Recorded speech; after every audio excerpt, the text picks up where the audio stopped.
All right, let's get into it. Let's start recording. So, when you load into the game here, do you think about like your lane matchup and kind of like the jungle matchups, or Yes. what do you think about? Not so much the jungle matchup. I suppose I should do that more so I know who's going to be ganking more often, whatnot. But I do look at lane matchup though.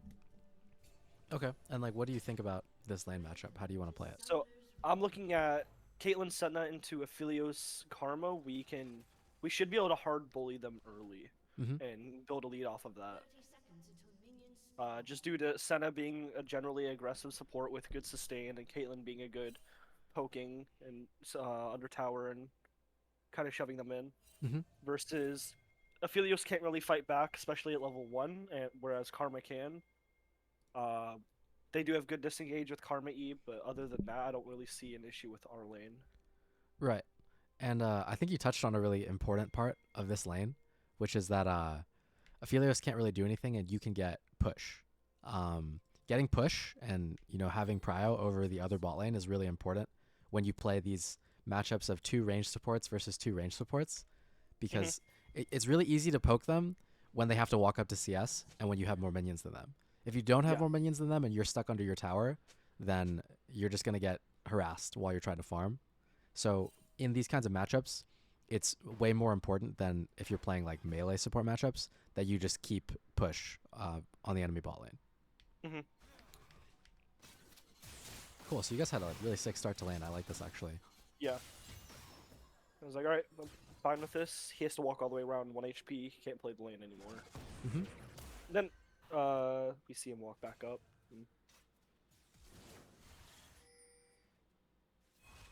Headshot Q wasn't enough, sadly. Ooh. So first things first, I would say your lane is one here Don't because go for the kill at all. yes, you should never use your flash to get this kill Mm-hmm. because there's two reasons why this is really bad. Like I think you took a situation that was the game is over and I can take this and kind of snowball my lead and win to Mm-hmm. my lane is no longer winning. So you actually want him to be alive because if he's alive and you're farming and he's not, he can't do anything. If he's on your screen, he's dead. And the only way that he can break out of this situation is eventually his jungler will come down here and try to gank you. So Mm-hmm. you need your flash because he's the one that's already at a disadvantage. And the second thing is that if you flash for him and go for this kill, you're going to miss XP on these three guys. This is what I was kind of Yeah. staring at. But if you Yeah, look, I saw that. like I think that this was a good, like kill angle. Like let's say you miscalculated the damage by like 3, but even if you Mm-hmm. kill that guy, you're missing 3 melee minions worth of XP, and your support can do what you just did and basically prevent him from walking to lane, and he would miss all of these minions. But if you think about it, killing him like earlier allows him to just come back to lane, come under tower, and then he's going to be full health, and he's probably going to get Mm-hmm. all of these minions. Whereas if you keep him alive and you just slow push this wave, it's just more time that you're making money and he's not. Does that make sense? Yeah. And then obviously it turns into whatever this is. But Yeah.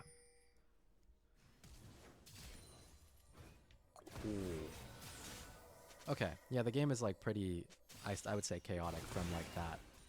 Yeah. I mean, from level 1, because my jungler and top laner got caught out in topside river. Hmm. I think Karma got a kill there. Yeah, I see.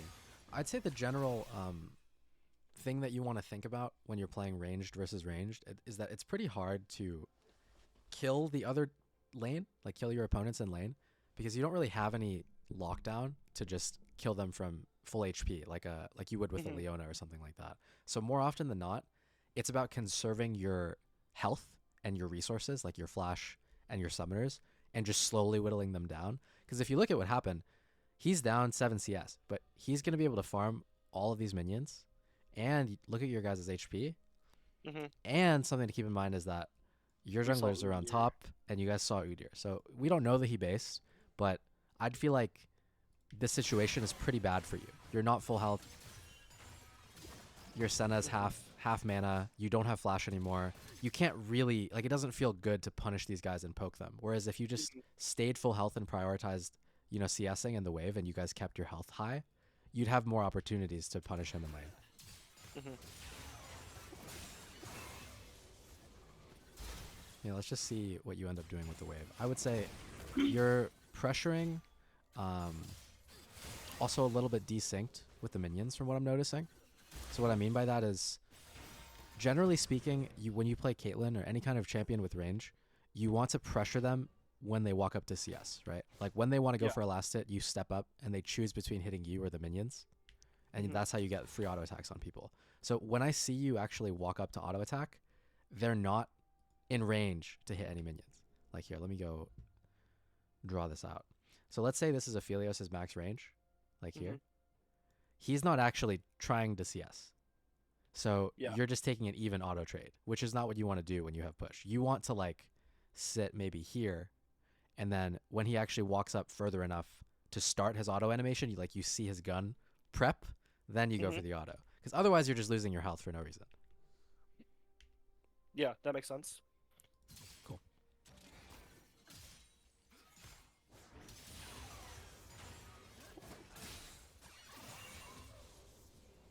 Oh, solid so far though. I would say you definitely understand kind of how to walk up and auto them, but I would just say it's the timing of when to do it.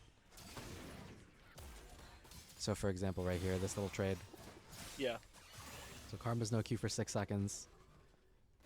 You're kind of playing on the Karma side. You have a longer auto range than him, so you let him auto trade you, which is like, it's kind of minuscule. Like at this point, I'm a little bit nitpicky, but I would just say play more around your minion's health when you walk up. So like, you really want to be in position to punish him when he goes for this cannon.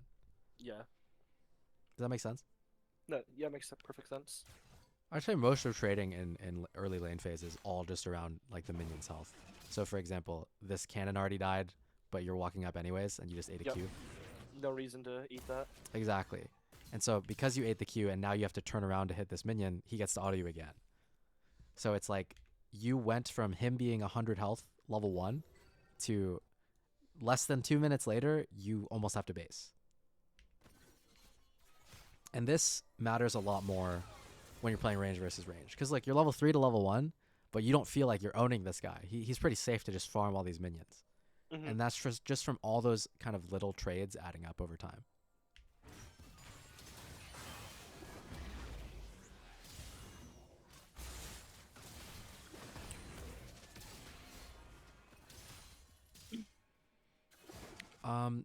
So we talked about how you don't really think about the jungle as often as like maybe you should, especially when you go into the game. Do you know when you can get ganked or kind of like how the jungle timers work?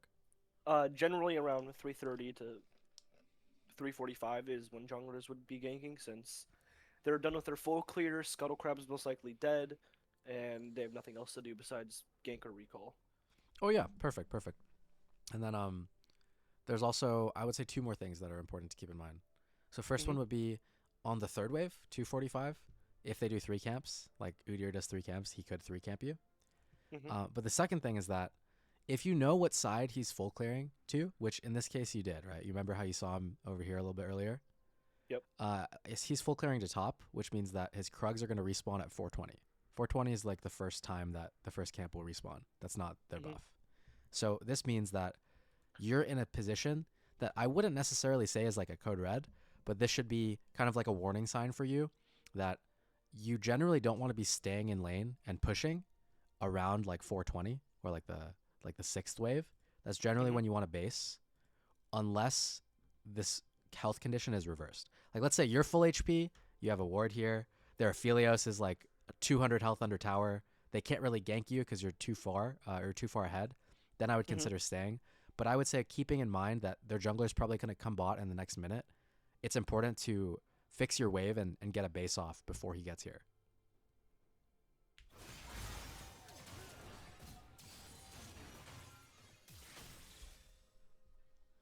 Yeah, because right now you're... Oh, hey.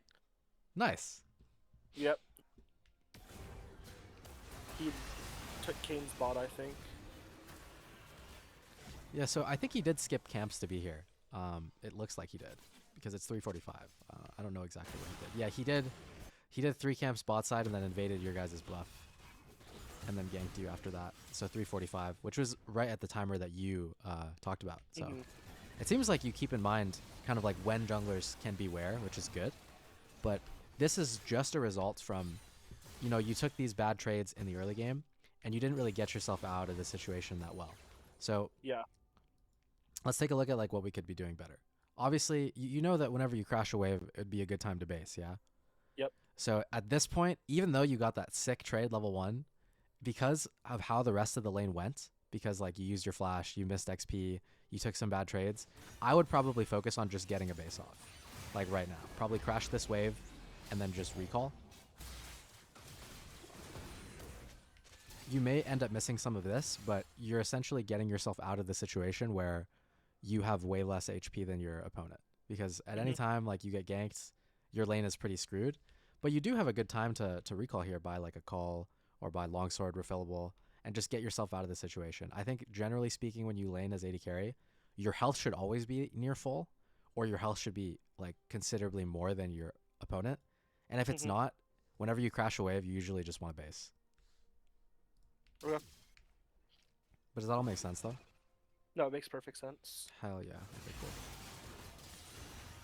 I think right here I just wasn't expecting Udyr to be bot side. That's fair. I mean, most of the time junglers will just do, if you see them here, they're going to go to their top side. Yeah. I would argue that if I was Udyr, let's take a look at when he's actually on Raptors, right? Because I think he changed his mind. So he did 3 camps. He looked to, I guess, protect his bot lane. I don't know why he did 3 camps and recalled. But from his perspective, right now he has the opportunity to either go top and kill his top camps or go bot side. So why does he decide to go bot?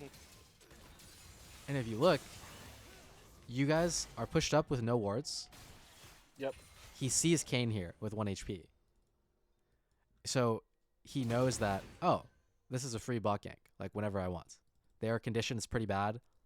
If they just crash this and base, then I can't gank, but I'm going to get their camps. But for him, like, do you see how free you guys look right now?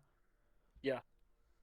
So I would say for you, the thing to keep in mind is just think about your wave states. And also, if you can look at the minimap, seeing this is a very big, should be a very big red flag for you. If you feel like you're vulnerable to a gank and you don't know where their jungler is, and then your jungler shows on the other side of the map, you should be like, man, I need to get out of this situation as fast as possible.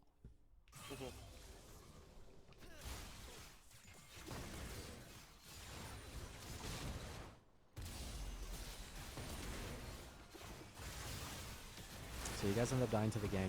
Our lane is a little bit hard now. Aphelios gets a free recall. In a matchup where you said, you guys had the advantage early game. You even got that really good trade off level 1. But now you guys are losing lane. And it's just from those different things that we talked about. Of just managing the wave, thinking about the jungler, getting yourself out of a bad situation by just basing.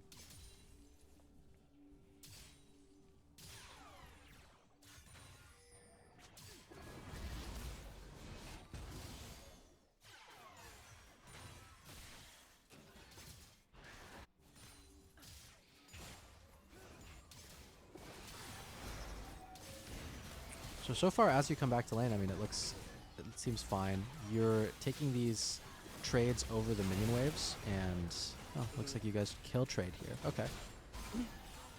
So going into this wave, when you come back to lane, what were you thinking?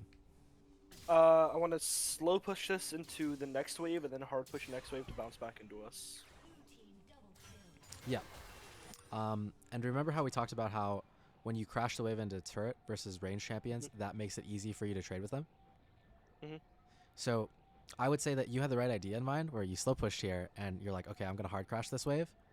But they're always going to throw their spells at the wave and try to thin it out to make it harder for you to crash. I would say you should just prioritize using your spells on the minions. Like, don't even care if you hit them, because when they're stuck under tower and they're CSing, that gives you free time to harass them without them poking you back, or it lets you move and like put a ward down. But in either case, kind of just trading here with them, like this, for example, or this next trade that you guys do, where you're kind of keeping the lane in the middle and looking for trades like this. This is something that you would do if your supports were like Nautilus versus Leona, and you just want to keep this lane state in the middle, and you just want to trade autos with them because you outrange them or something. Keeping the lane in the middle is a lot more favorable when there's melee supports that want to get on top of you and run you down. But in range versus ranged, this is the opposite of what you want to do. You don't really want to interact with them at all until the wave is under their tower, and then they can't fight back. Does that make sense? Mhm. Cool. So yeah, here I would probably, I mean, it's just unfortunate that you didn't really space the karma mantra well, so you end up eating these autos. Because ideally, as this wave is coming in, you land your Q on all 6, and you're just like, I'm pushing this wave at a tower. Like, I would stand probably to the right side, just press Q right now, like from the bush, just hit Aphelios and the casters, and just hit the wave. They can't kill this wave as fast as you can, because you have way more creeps. And then eventually, it's like, maybe you have 3, 4, 5 casters alive. The casters are walking to tower, and they're like your shields that let you run at them and dodge their poke and then poke them back. Definitely something to keep in mind, the range matchups. It's a little tricky to play them, but it's mostly about just prioritizing pushing the minions in before you do stuff. Because then you avoid situations like this where you had a really big wave, you know, you had an advantage over them. But right here, you don't really have an advantage that you're pushing off of. You know, they didn't use their spells to CS. You're kind of just fighting them. I think I just got a little overzealous seeing my Senna got caught out. Right.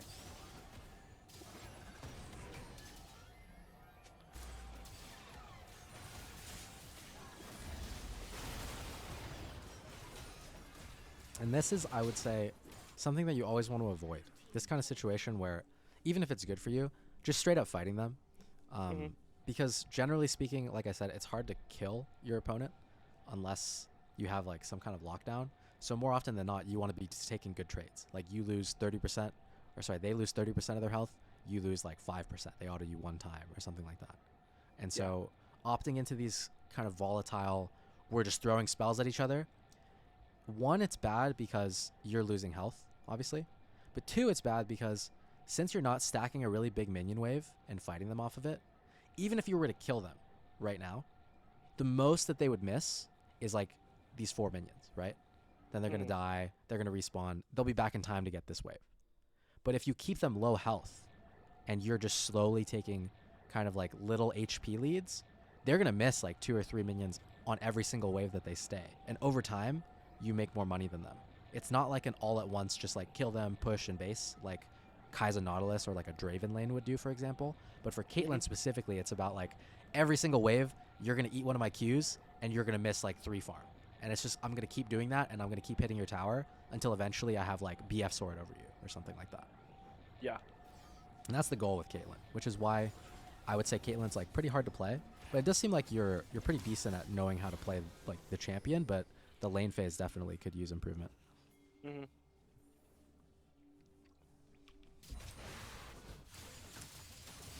Alrighty. Let's watch the rest of this lane. And now it's kind of at the point where they got really far ahead of you guys. And they're in a lane where you need to win early game, but you're not winning early game. And Aphelios is way stronger than you in the actual all-ins if you fight to the death. So at this point, you're like not fed enough to just be able to lane normally. And you guys also didn't ward, but the lane phase is just pretty doomed at this point.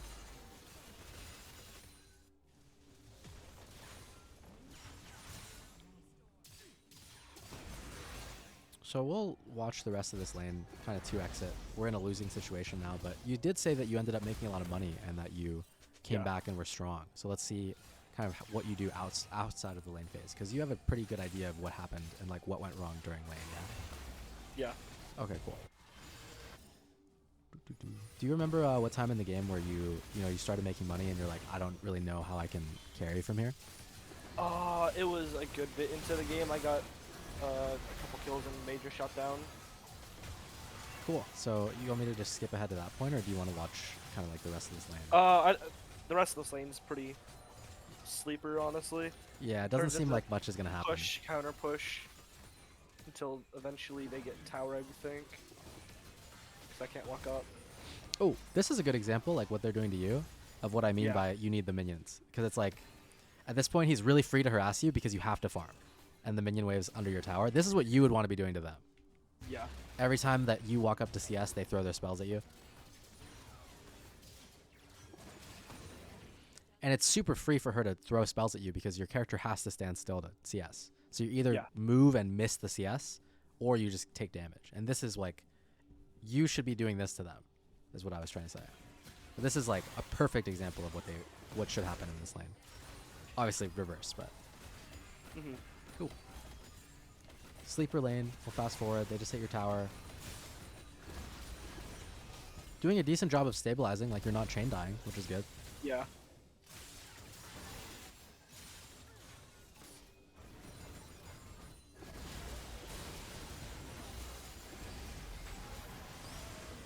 And I'm sure that this situation always feels terrible for you. Not just Mm. this fight that's happening, but when you're This playing versus range specifically. champs and they're just poking you under tower every single wave and you can't do Hmm. anything. That is exactly how ranged versus ranged goes. It's very feast or famine. Like one side is going to completely demolish the other side, and that's just always how it goes.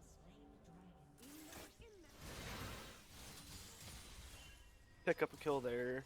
Mm-hmm.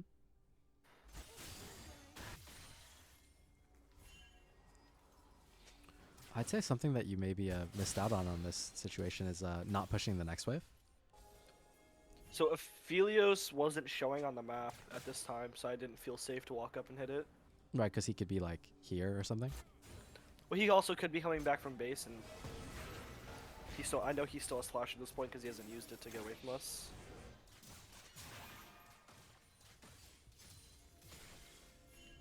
And also, yeah, he could I be see. just sitting in the bush.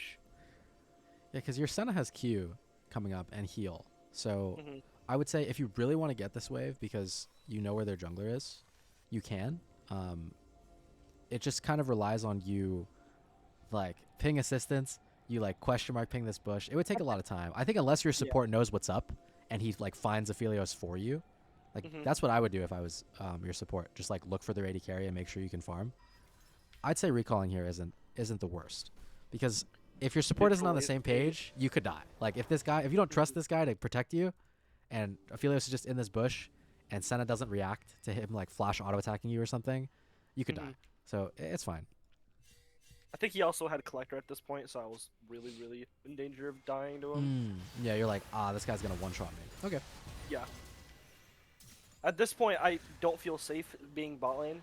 Mm-hmm. Udyr, no tower, Karma. Mm-hmm. I tried telling my mid laner to go bot, and they just question marked me, and then went deafen. That's the slow key experience. Okay, so what should you do mid game? So this is a really good point. You want your mid laner to go bot here. I would say, in terms of knowing what to do you have a good idea of kind of what's happening on the map at this time? Like what their team's trying to do, what your team's trying to do? As far as what we should be or wanting to do here, Yeah, like what does your team want to do at this time, and what does their team want to do? I think realistically, what my team should want to do is, I think we put bot lane mid, we put Irie bot, Mm-hmm. and then we just try to stem the bleeding from top lane because Shen is really strong at this point. Mm-hmm. At the same time, while stemming that bleeding, we need to be making sure that they are getting Herald to snowball either top or mid. Right. Okay. So they want to go for Herald. You want to stem the bleeding. Yeah. Okay. So that's I'd say a pretty decent understanding of kind of like what they're looking to do. But let's look at the map holistically here. So I would say this map state in general, yeah, they want to go Herald. We want to defend the Herald. We want to defend our mid tower. The thing that's important to think about in this situation is that these guys are dead. Yeah. So if they want to take the Herald, then it's theirs.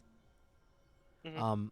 Something that I think is really important for AD carries specifically, more often than not, it's like this applies to your whole team. But for you specifically, if your team is giving something up, you always want to be trading gold and making money because that's how you come back Mhm. into the game.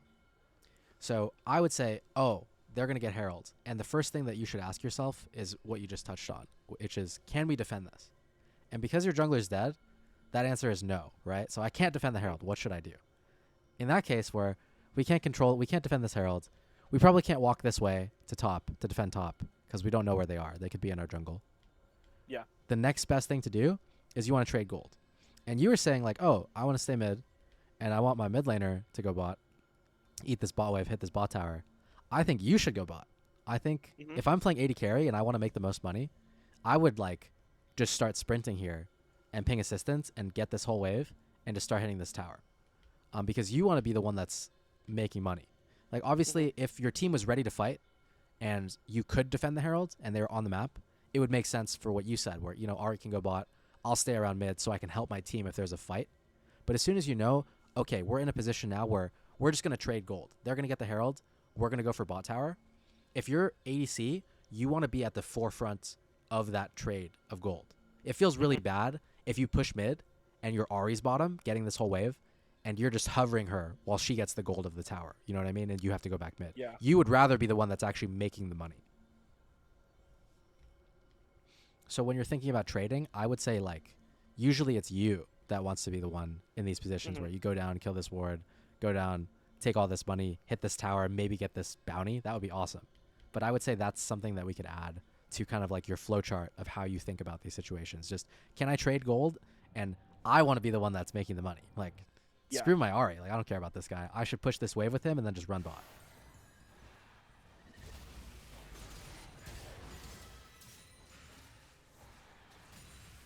Yeah, this I'm sure feels terrible. You're sharing gold with this guy. No one's eating the bot wave. They're just taking Herald in your guys' face. You can't break mid tower. You're, what? You get like 2 CS on this wave. Now they're back mid. And Ari didn't even need you to clear this wave. Like, she could have realistically cleared this by herself. So you just not being bottom means you're missing probably, like, I want to say 300 or 400 gold. Each minion wave is around 180. So you missed out a lot on this. Yeah.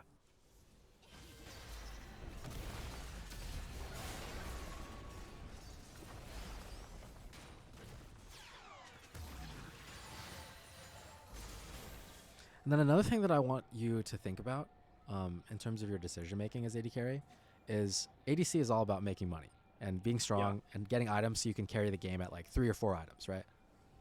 So when you're trying to defend a play, you need to think about, is my presence here actually going to change the situation? So here, you guys got the mid wave. They dropped heralds. You flashed. Don't know if you needed to flash. But these 4 people are heralding your tower. Does your position here, you being in this play at all, does this affect whether or not they get this tower? No. Okay.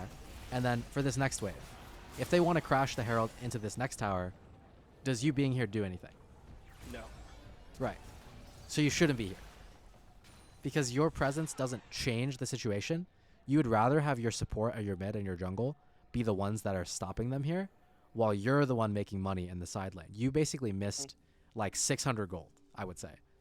Yeah. Because let's look at the time when they did Herald. So every 30 seconds would be 180 gold, right? So from 1447, let's play at 8 times speed. So 1447. 2 waves. 3 waves. 4 waves. And then you kind of got in this one. Yeah, so 4 waves. So you basically missed 4 waves to do nothing. Yeah.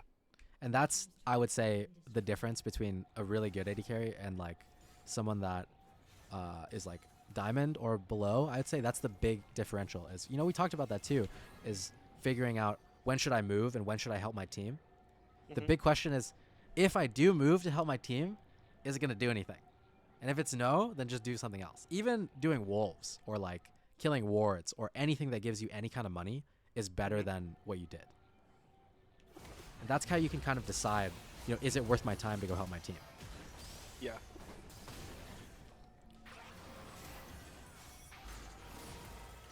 Because when I watch you play, it doesn't look like you have necessarily like agency in terms of deciding how you want to control the game, you know, like where you want to go to farm, what you want to do. You kind of are just like at the mercy of what your team is doing.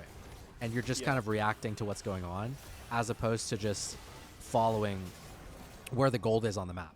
I think good AD carries are always thinking about how they can make more money and how they can make more gold than the other AD carry. So anytime you see their AD carry go somewhere early, if you can't be there right away, it's always just, oh, I'm going to go on the other side of the map and just start pushing. Okay. But this sequence right here really made the game hard, especially because you're playing Caitlyn. You know, Caitlyn needs to be ahead in gold of the other AD carry to be useful. So at this point, the game is over. Like I would say in any kind of higher elo, even in this like specific game state, it feels really bad to be you right now. You can't kill their tanks. You don't win your lane. You're down 30 CS. So it's not like because I lose lane, I lose the game as Caitlyn. But as soon as you're in this kind of state where, okay, now they're ahead, you should be in the mindset of I need to trade gold and get strong. And you're probably going to sacrifice an objective. So at the 14-minute timer, it'd be, we're going to lose Heralds. But you're Mhm. still in the mindset of, okay, I'm just going to go bot and just make money. Because while Aphelios is grouping and sharing XP with his team, I'm making, 4 waves on bottom. Yeah. And look Four what he waves, did. power bounty. Exactly. Look what he did. He didn't even go to top wave. He stayed here, hit the Herald. So his goal, he's at 559. He stayed here for a minute and just hit this Herald instead of getting top wave. Then he comes mid. His whole team is mid, so he's sharing this wave with 4 people. Mhm. Then his whole team is heralding, so he's sharing the gold with 4 people. And then he's sharing this wave with 4 people too. If you were bottom alone, you would have gotten all these 4 waves and maybe even the tower by yourself. So your gold lead, his gold lead over you is completely nullified. It's like when their AD carry is grouping, that's your time to make the most money on your own, because solo XP and gold is worth a lot more than if you're sharing it with your team. So even though it feels bad that you're giving something, it's always like, as an ADC, you should think about it like, oh, this is my chance to come back, or this is my chance to farm. And that's kind of how you want to approach the mid game, I would say. Okay.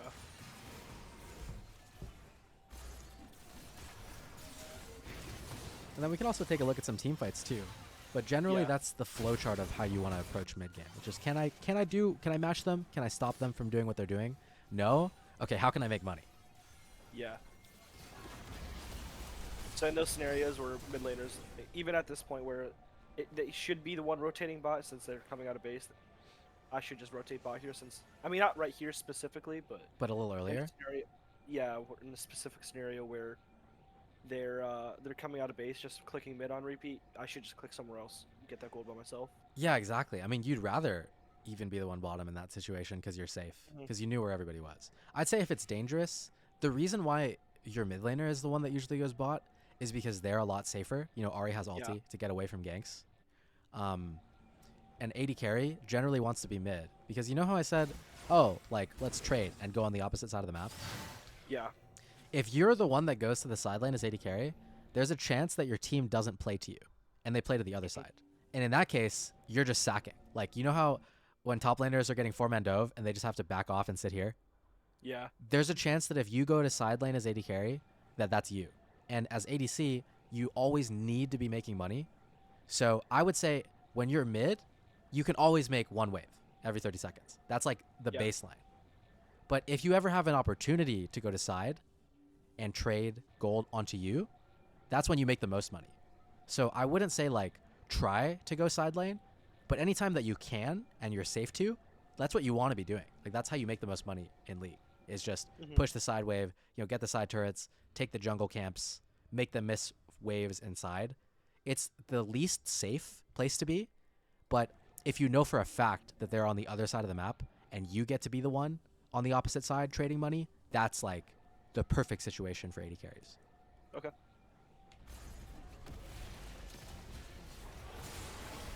But yeah, I wouldn't say it's as simple as like, oh, my Ahri's mid, so I'll go bots. Because there's a chance that you just walk bottom without knowing where they are, and then you die. Yeah. And you're like, well, I just lost my game. I can't farm anymore.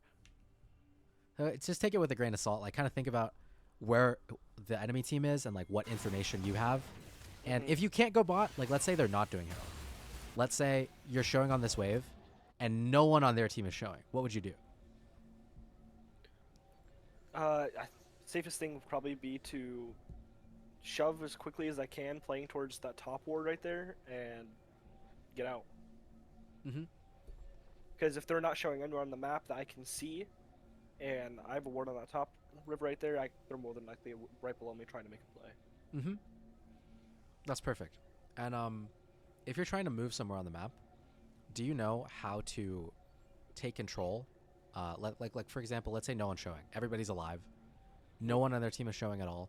How do you move into river? Move into river? I'd be moving towards my mid-tier 1, walking behind, trying to get vision that way. Perfect. So like you're pretty adept at knowing where you can walk and knowing how to take safe paths because you don't have vision. Now something to understand is how can you get vision, right? So anytime in League that you walk into a place where you don't have vision, there could potentially be a fight. Yeah. And anytime that you take a fight, the reason why you would ever want to take a fight is if you have more resources or money or damage or cooldowns than the other team, right? Because then you're going to win. You want to take fights that you win. So how do we utilize this mid wave to create a fight that's winning? And I'm not saying like, oh, you're going to push mid and look to fight them. But like, let's say you wanted to go to top, for example. How would you get to this top wave without dying? And the way that you do that is with this concept that's people call numbers advantage.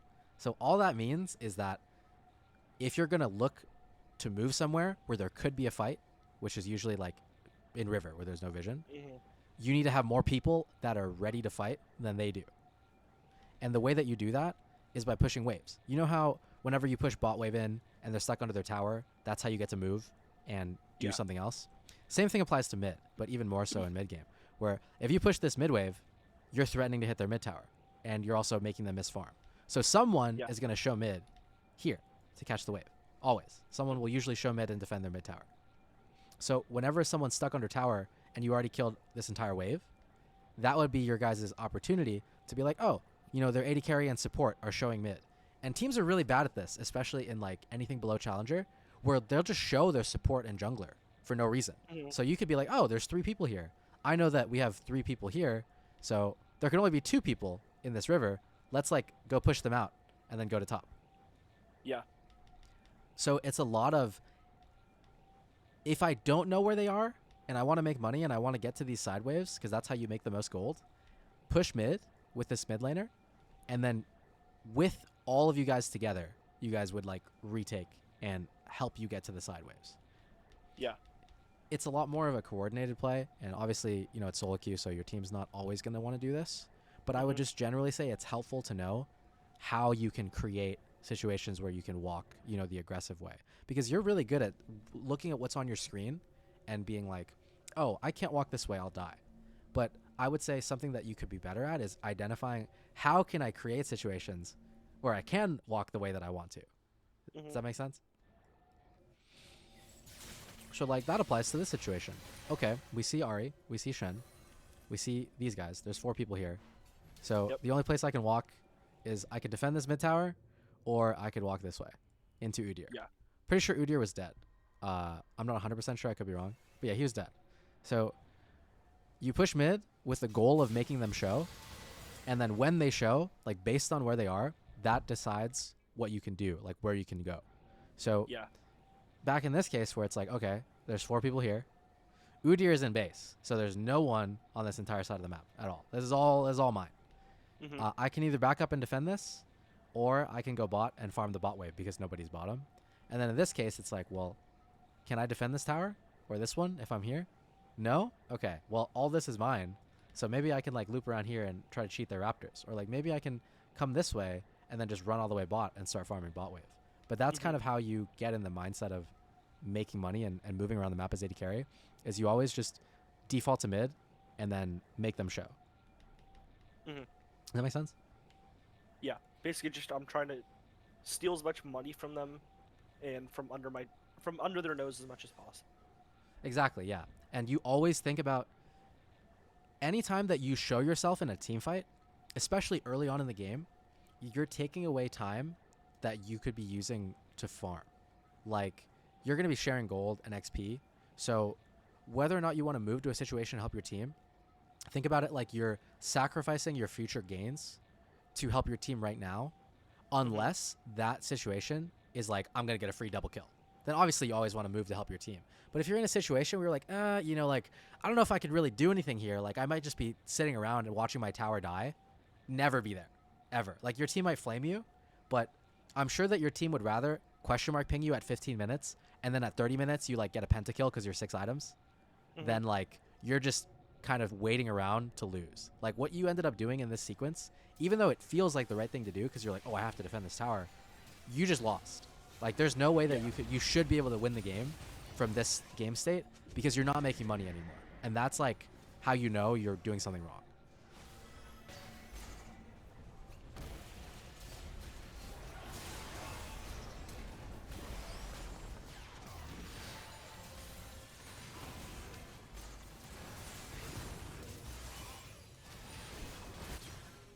And then for their side too, like just how we talked about, oh, you know, we want to push mid and make them show so we can go somewhere else and make money. Let's look at this from Aphelios' POV now that we just talked about, you know, kind of how you can utilize that to do stuff, right? So what should Aphelios be doing differently on this wave? Right here, he should be clicking towards top, knowing that wave is pushing back in. Right, he can go top or he could go bottom. Hmm.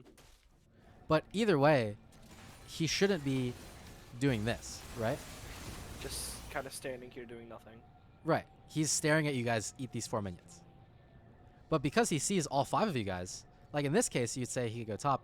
But instead of going top to the Olaf, which, I don't know, you guys could collapse on him and kill him, there's this entire bot wave. I think 2 waves here that just died while he was watching you guys farm. So when he makes you guys show mid, let's see, here, right? Oh, there's 3 people under this tower to defend. If I'm Aphelios, I'm just gonna, oh shoot, all these guys are under tower? Dude, I'm gonna get 2 bot waves real quick. Yeah.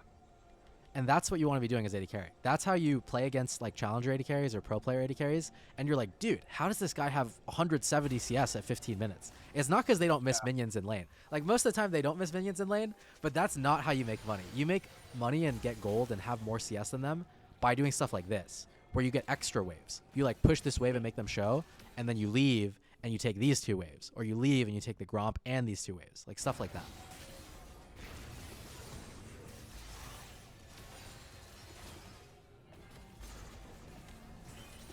And I think that that is probably the most important thing to keep in mind when you're thinking about mid game and thinking about, you know, how can I be useful as AD carry and get to the point where I'm just winning team fights.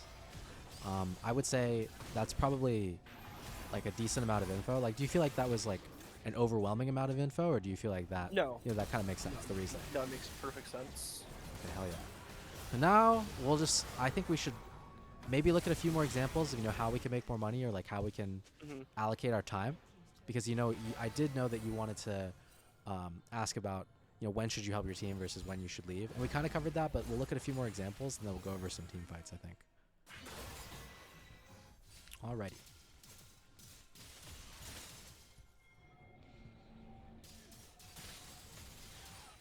So we got the mid wave. Yep. What's the next thing that their team is going to play for? More than likely, looking for dragon setup now. Right. And do you guys want to fight dragon? Right now, I don't think we can. And why can you not fight drag? They have Shen, who's winning his matchup, perma pressuring top, so they have Shen ult. Vlad is really strong. Udyr is decently strong. I'm behind. And we just can't really walk into river because of all of that. Yeah, perfect. So, if I'm AD carry, how does that change this? We want to start thinking about it from here. So you're killing this wave, you're killing this minion wave. You're like, huh, what are they going to do next? And just like you said, perfect reasoning. Yeah, they're probably going to do dragon. We probably can't fight them because we can't walk into them. They're stronger. I want to make money. So what should you be doing instead? Right here would probably be keep mid shoved in so we can try and force them to show. And then if they do show, let's say you make someone show mid, like you see Karma in a sec. What do you want to do with that information? Well, with Shen top, Karma mid, I don't have anyone near me right now. I can't really make any plays. Or So you can't do anything around mid. Can't do anything around bot. I can more than likely move towards top to help get that wave in. Yeah, Pressuring that. exactly. So here's your options, right? You take the mid wave, you make them show. I want to trade gold. So I would either go here and take the wolves if this guy isn't going to take wolves, but it looks like he's going to. Or you go here and you collect the top wave. Or you help this guy with top. But either way, you should be in the mindset of, we're not doing anything around this area. This whole space is theirs. We can't do anything to their team right now. They're so strong. We just have to defend these towers. So when I push mid and I'm on the map first and, you know, I'm trying to trade gold, I want to be anywhere but mid after I get the wave in. I want to go top and put wards down. I want to like go into river because I'm safe and, you know, spot their team. I want to maybe look to 4-man gank the Shen. But you should be in the mindset of just trading gold. So if we look at what you did when you got the wave in, do you see what's wrong here? Yeah, I'm just standing around. Yeah. Whereas you could be here right now. You could already be right here with Senna. And let's say, the Shen decides to push one more wave.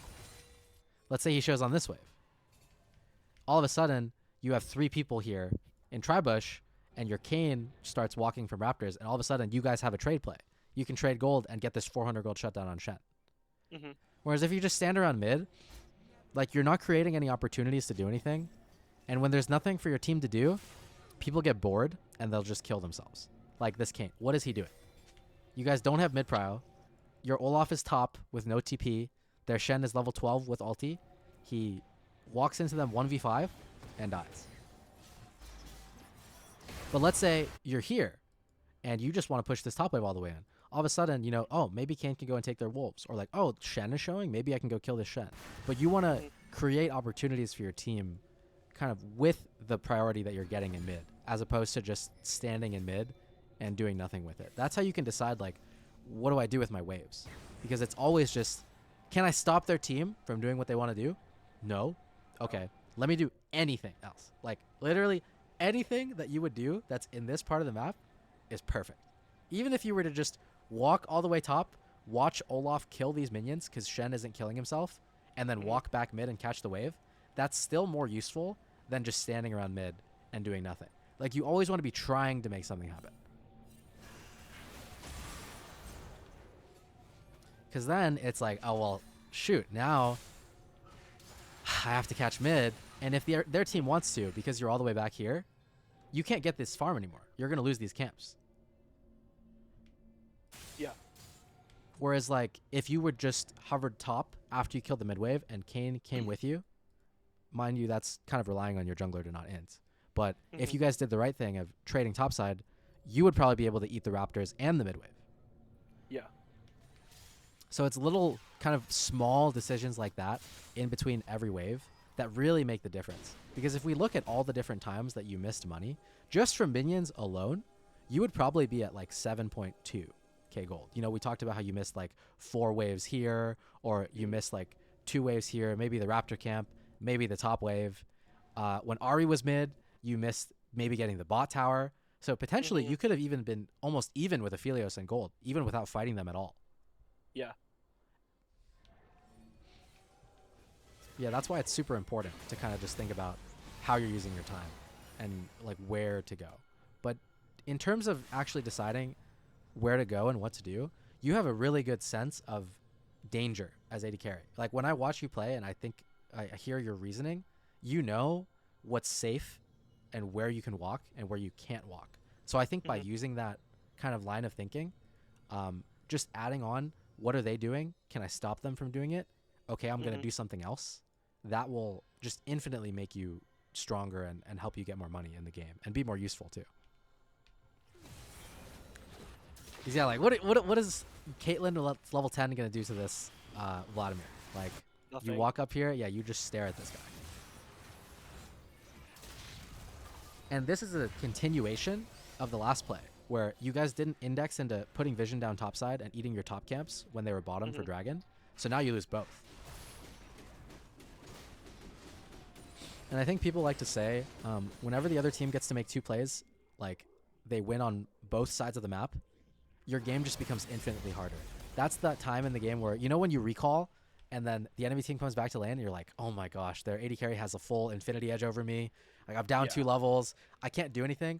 That's from not trading correctly. Like, this sequence right here is a really big example of how that just happened, where you guys didn't index into trading top while they were taking bot. So as soon as they're strong enough to get the dragon and then start pressuring you again, all of a sudden you have to respond and defend your base. So you can no longer go for that trade play across the map because they'll match you. So it's like, while they're doing the dragon, or like while they're setting up here, that's the time that you have to trade on the other side of the map, because as soon as they're in position and they're starting to pressure the towers, you're forced to defend your base. So it's really about min-maxing that timer when they're doing something to do something else at the exact same time that they are. Otherwise, you just lose everything. Yeah. And then, yeah, your Kayn died, bought for no reason, And then he's like, I want to farm my top camps. But the top camps aren't his anymore because we didn't trade for top camps while they were doing Dragon. So he ends up just coming here and dying, trying to farm. Like, you guys aren't even making a play. He just wants to farm his camps, and he dies.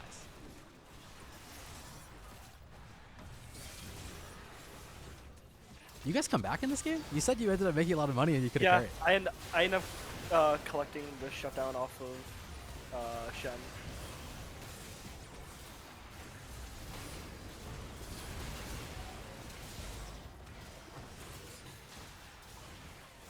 If you want, I can give you a spoiler on my KDA to let you know how much I came back. I would say you probably ended this game with like 10 kills, judging from what just happened. Yeah, pretty close. Okay, so I think we covered a lot of like what you should do with when you push a wave and make them show.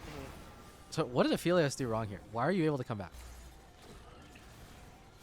Right here. So they should be safe to make this play, and then when Shen dives too deep, they don't capitalize and take the tower while we're killing him. So that's gold that they're not collecting there. They're also not pushing out top, collecting the waves and getting that tier 2 gold that they could be getting. And then same thing with bot lane. They could also have someone else down there pushing, and it could be him. Right. So they're just sending 5 people mid. Yeah. And people just love to, they call it like the NA or the NA RAM, where people just send 5 mid for no reason. So why is it bad to just go down mid? Do you know, even if they're ahead? Too much gold in side lanes. And did you know that this tower is worth like the most gold? Like it's worth gold extra. Or no, 600. That's what it is. Yeah. I don't know the exact number, but I know it's like significantly more. So whenever you make the other team show on mid, they should always be going into side, either sending one person bot to get this bot wave in, or they should be sieging this top tier 2. But they should never be sieging mid. Sieging mid is how you lose the game. The reason why sieging mid is also bad is because when you siege in side lane, it's a lot harder for the enemy team to like surround you, because as long as you have a ward here, there's this whole area that no one in League of Legends can be at, other than Kayn. So it's like you're a lot safer to siege and pressure the other team when it's like the side of the map, because you have this whole side you can hug and like exit this way. Whereas if your team is going down mid, it's a lot harder to protect yourself when you're sieging, because they can come from any angle and go around you. You don't really have like a safe place to fall back to. Yeah. So more often than not, when you push mid is just the place that you use to make them show so that you can go somewhere else, like top or bot. And in this case, it's either one. But they didn't do either. And the good thing for you is if the other team screws up and they die on mid, all of a sudden you guys get to kill them mid and then answer all the side waves. So you just made infinite money over them. Yeah.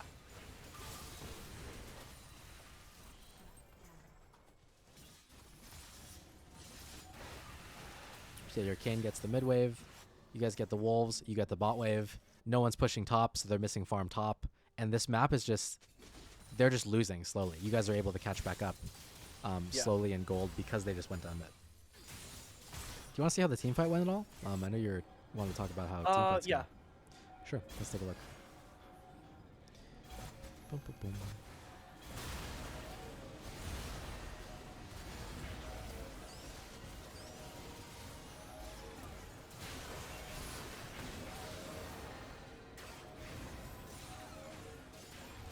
Yeah, I figured the play was dead there, and then we saw all of them show up.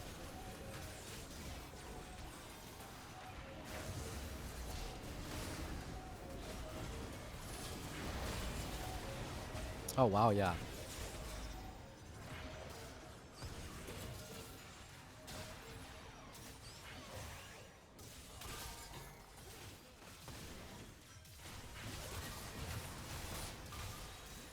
I mean, it looks like they just killed themselves into you, so I don't have any notes in terms of how you should have done this better. I would just say any kind of situation where you're team fighting, dying is bad. So when you go into a team fight, you just think about what can kill me. Get on top of me. Yes, because you don't have flash, right? So yeah, I do. If Udyr flash stuns you, or if Shen flash taunts you, that's probably how you're going to die, right? So I would say when you're walking here, you see Shen, so it's fine. But I would try to avoid hugging this wall, because you're essentially potentially giving him an angle to flash taunt you before you can react, and then maybe Udyr like catches up and stuns you. But as soon as he uses taunt on your teammate, That's your go button to, okay, I can do damage now. But before Shen does this to someone else, you should be like, oh, I need to not play the game. Yeah.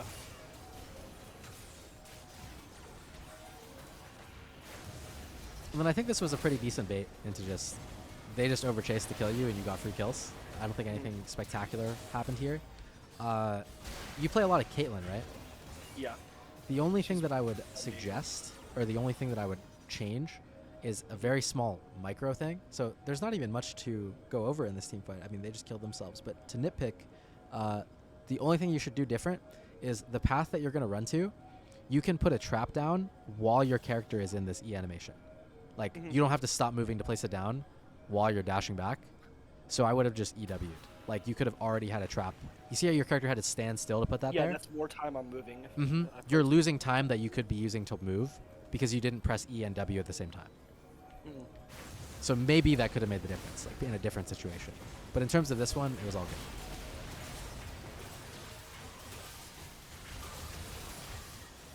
good. Yeah, from here, I feel stronger. I'm pretty sure I have IE now off that, or I'm close to it. My scoreboard's messed up. What the fuck? I don't know what happened. But yeah, I think you have IE.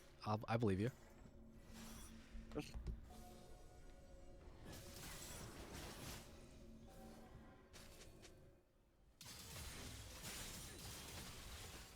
We're getting mid wave.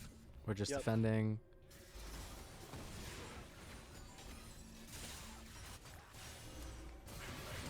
Ooh. Okay, what happened here? Yeah. I assumed it was a safe area because I just saw Kane going through there. I didn't see anyone.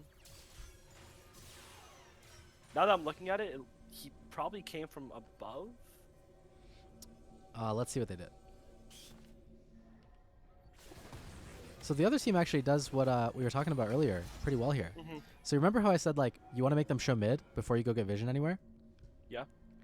Look at what they did. Oh, there's two people showing mid. Notice how as soon as they see you, instead of walking towards you, they immediately walk into jungle. Because they're like, oh, two people are here.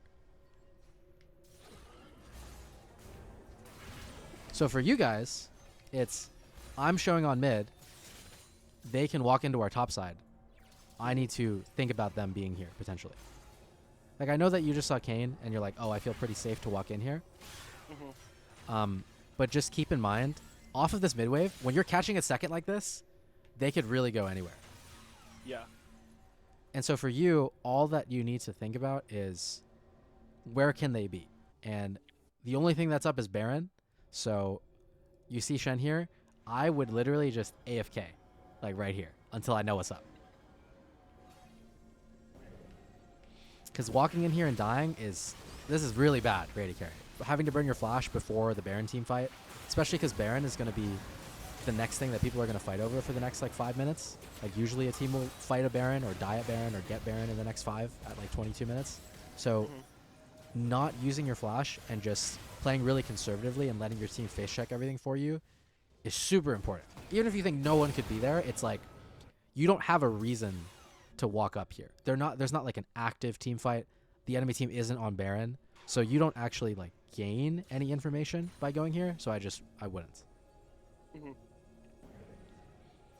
I would argue that even if you thought that nobody could be here for them, you would rather just human ward mid and just have the vision of seeing them walk up for the next mid wave, or like seeing them if they wanted to cross into bot. That's more valuable than going into top side, especially because I can't see the scoreboard, which is unfortunate, but because you don't have any wards. Like, you're not playing Senna with 3 control wards to put down or 3 wards to put down. So you don't care about walking to your top side.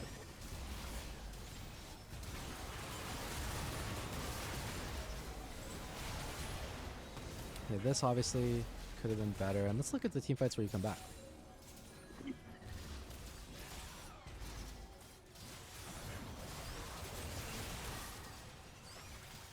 They overstay. Get punished.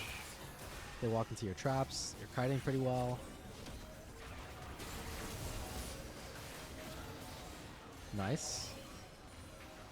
You run them down. Probably going to get Baron. We get the mid wave. Oh, Yeah. okay, we get dragon. That's fine. Still fine. Making money. Perfect. Is it better to go Baron here, or is it better to deny them soul? That Because this is depends. their soul right here. Depends on the game state. I would say in this game, I would rather have Baron, just because I don't think Chemtech Soul really matters that much. Like if it was like Infernal or Mountain Soul, then I would care. But also keeping in mind, if you take Soul, you're not going to be strong enough to fight them. Or sorry, if you take away Soul from them, you have the option of choosing either Dragon or Baron. So it's really complicated to decide which one is better. A lot of teams will say, oh, like never give them Soul. A lot of people will say, oh, it's fine to just get Baron because when you have Baron, you can also stop them from getting Dragon. You'd rather have the Baron. In this case, let's like break it down. So you're not ahead of them in gold. You're coming back, but you're not winning. You're not down to take any fight that you want, right? Yeah. So you can only choose one of them. If you have Baron, you stall the enemy team because even if you don't push with the Baron, a lot of the times the enemy team can't do anything to you because they have to deal with the Baron waves, right? So if you take Baron, you're stalling the game out to be longer because even if you don't pressure with it, it allows you to farm up gold and like catch up in gold and XP, right? Whereas if you take this dragon and you base, they have the option of forcing you to fight Baron. You have to contest Baron. Otherwise, it's fucked if the other team gets Baron, right? If they get Soul, you don't have to fight them until Elder's up. So you'd rather take the Baron to stall the game out for longer because keep in mind too, as soon as this dragon dies, this starts the timer for Elder to spawn. Yeah. And that's going to basically say, okay, we have to team fight them in the 5 minutes. So by killing Dragon, you're giving them the window back into ending the game. I feel like they're losing their foothold on this game, and you guys are coming back and starting to win team fights and getting more money than them. So you just want to keep that as long as possible and stall the game out for longer. So with that in mind, it's better to take Baron off the map because you don't care about contesting Soul. They're not going to end the game with Soul. It's Chemtech Soul. You want the Baron so that you can stall the game out for longer. And then also, if you take Baron, Dragon's still alive. They have to respawn. They have to like set up on the Dragon. And it's going to take them like a minute before they actually finish it, right? So that gives you an extra minute before you have to fight Elder. Okay. But that is like very high level, like, which one is actually better? Let's like think about all the different variables. And when you're playing solo queue, you're probably not going to be able to think about, which one is better 100% of the time. But I would say generally speaking, unless you really feel like, if they have this soul, we can't win the game. I just like taking Barons because it means the game goes longer. And just for me personally, when I play AD carry, I know that if the game goes longer, I'm better at making money than the other AD carry. So it's easier for me to win the game if it goes to longer. Like late AD carries should be like late game insurance. If the game goes late game, I'm going to carry. That's how you should feel when you play AD carry. So generally speaking, I like Barons more. But yeah, you see how bad this feels? Elder timer is spawning. We can't contest Baron, so we lose Baron. And now we're just going to be stuck in our base defending until Elder spawns. Yeah. So you guys just let them win the game, basically, because we chose the Dragon over the Baron. Whereas if you had Baron, it'd be like, oh no, they're taking the soul. Well, we can still push all the waves with Baron. They can't push into us. We don't have to defend. And then by the time Elder's up, it's like you're actually able to farm and make money the whole time. So it's a lot closer of a fight than if they have Baron and you're just on the defensive while they push for like 3 minutes. They take all your camps. You're stuck in your base. You can't do anything. Anytime the other team has Baron, you can just expect that you're going to be on the defensive. So when you're the team on the defensive, if you can take a Baron away from the winning team, that just gives you time to stall.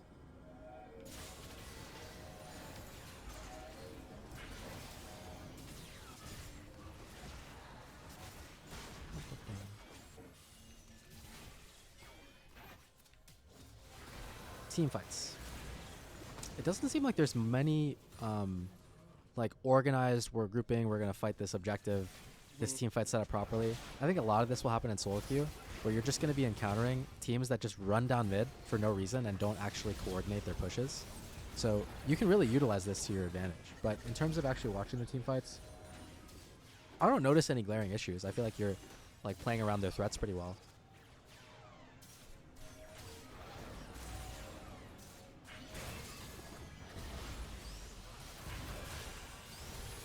Yeah, like perfect. Hmm. Yeah, You I have good know the mechanics. combo. It's just I don't pull it off all the time. Or I'm too busy trying to get away from them to think about placing the trap down sometimes. Yeah, that's just something that's like a muscle memory thing. Um, Reminds me, and I will show you a Caitlyn team fight that I still have on video from like a few years ago. That Hmm. was really good trap usage after I end this recording. But I think we'll wrap up this game because in terms of actual team fights, I mean, maybe we could see the end of the game when you lose. That'd probably be a good one to look Yeah. at. But you guys are just on the defensive, and all of the decisions that you guys made leading up to this point just put you in the spot where you're just forced to sit under your tower and defend the base. Yeah.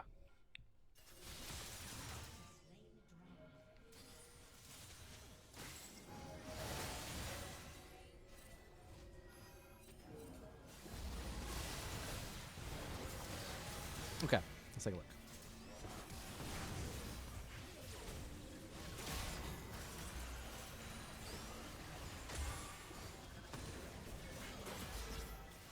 Everything's solid so far. You're right-clicking them. I like to see that.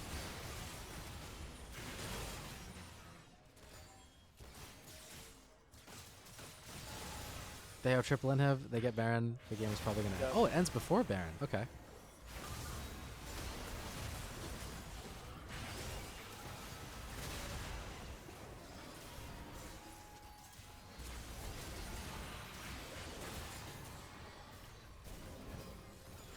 We got Vladimir. Yeah, I would say this game didn't come down to team fighting like at all. Hmm. Like probably 1% of this game was because of things we could have done better in team fights. Maybe like 0.5% of this game. Hmm. But most of it came down to how we played our early lane, like how we traded gold on the map, when to move to help our team, which I think we actually touched on all the things that you mentioned at the start of the session. Yeah. So we'll kind of revisit that, and then we can reopen this in a bit too, and just talk about knowing when to move, giving up waves. So the early game, I would say the mistakes that we made, we didn't focus on pushing the wave enough and kind of prioritizing the minion waves, and we used our flash for no reason level 1, which you should never do that. Even if you can kill them at 45 seconds, AD carry resources, you want to put yourself in the position to make the most money possible. And if they're in a situation where they have to base, like it's code red, they can't farm, they can't walk up, you'd rather have that than they die and they walk back to lane with full health, because then they can play the game again. Hmm. Like whenever you cash in on a kill, you're basically like taking money out of an investment account. You're just like cashing it out right away. Whereas you want to ride it as long as possible and like squeeze out as much farm advantage as you can while they're low. So killing them at like 45 seconds or killing them when you don't have a really big minion wave and using your flash for it is bad. In terms of knowing when to move and give up waves, we talked about this too. So I would say lane phase. Something to work on would be prioritize playing for condition advantage. Specifically like on range champs like Caitlyn, I don't know, Jinx, anyone that's not like Tristana or Samira. Hmm.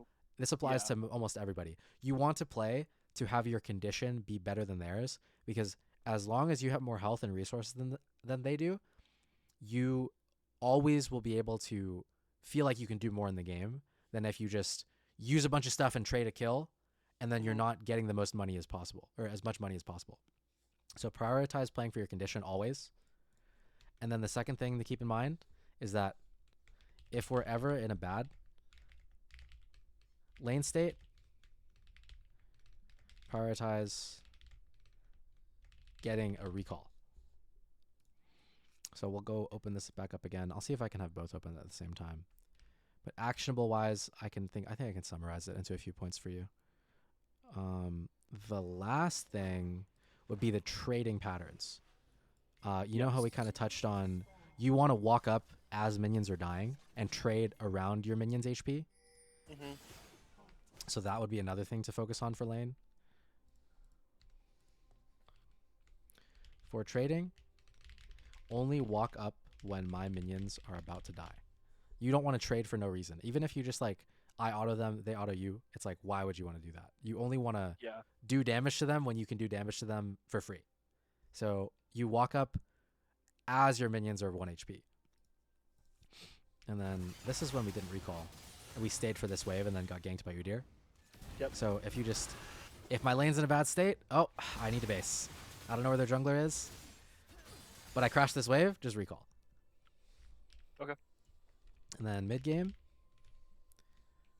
Can I contest what they're doing? Or change the outcome of what's happening? So for example, the Herald play.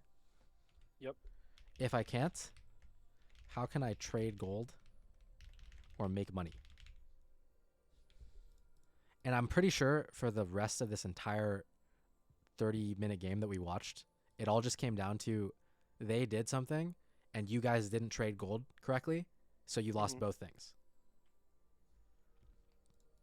But I think if you focus on just even like these things, everything will improve. I think your team fighting is actually probably like the best thing that I watched so far. You played around everything perfectly.